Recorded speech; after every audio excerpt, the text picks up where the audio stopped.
of you already know, I am putting this onto the market for sale. Sound. Many of you are also asking, you know, if you like the car so much and you put in so much effort into refurbishing and restoring the car, why on earth would you sell it? Well, something that I never really shared with you guys about why I decided to buy this car is that it is twofold. Now, reason number one, I hate people that drive like this, man. Reason number one that I bought this car was to try my hand at designing and refurbishing a car by myself. You know, in terms of matching the cosmetics, the exterior, interior, the colors, which generation, what's the thought process behind speccing a car to as custom BMW as possible. You know, taking inspiration from the generation after it, the M2, the M4, in terms of the body color, the rims, yeah, just the whole package. It is as close to speccing an M3 from factory as I can get to. So that's reason number one. And reason number two is I want to try and test and challenge our company's Western Motorsports and push them in a way that they never really experienced before. I wanted to push and test our contractors, how we are able, or rather how capable are we when it comes to handling refurbishing and restoration projects, especially for older cars.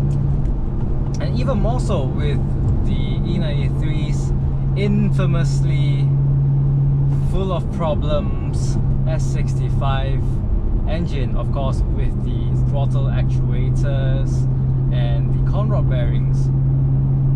So far we haven't encountered any problems with the cars yet. Yep. So those are the two main reasons that as to why I'm planning to sell my E93 M3. Those two main reasons.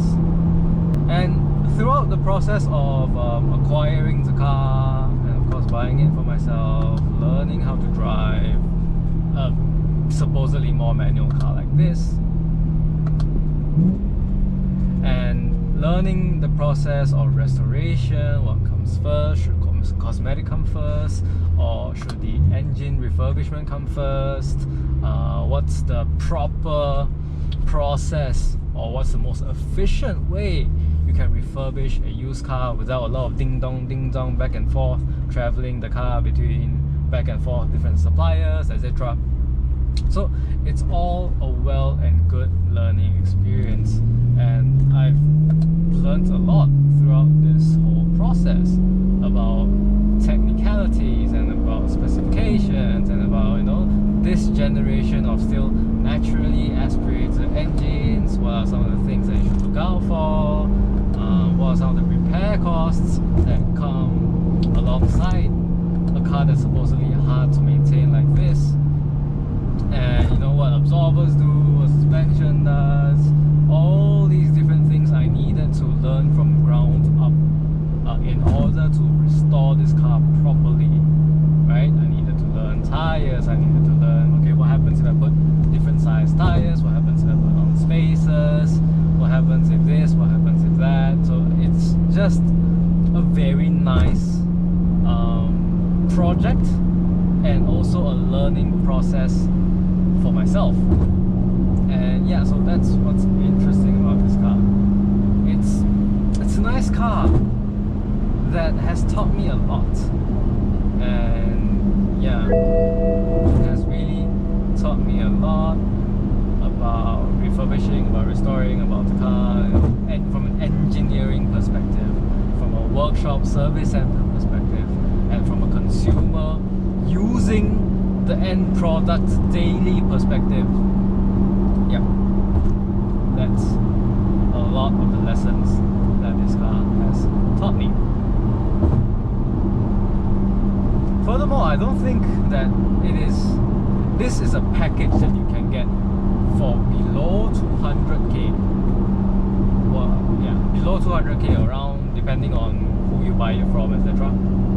Below 200k, that still has a naturally aspirated 4-litre V8 with the top experience tied together. It is this sexy combination, and using it daily, I can tell you that it's okay as a daily car. It's not too rough, especially with the EDC. You just have to comfort, and you know, I'm driving long distance. It's okay, it's okay. Gas mileage, of course, is inferior compared to normal 2-litre turbo engines, but that's to be expected. It's 4-litre V8, and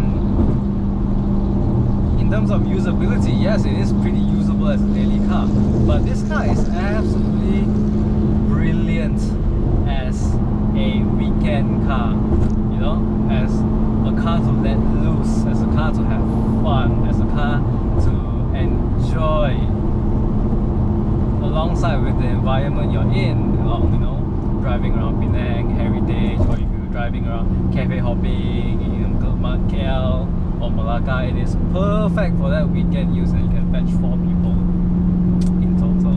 So yeah, it's absolutely perfect as to be used in that way, the weekend car way, where you get a normal daily driver, you know, a little smaller engine, and then you use this as your, you know, full out enjoy life kind of car.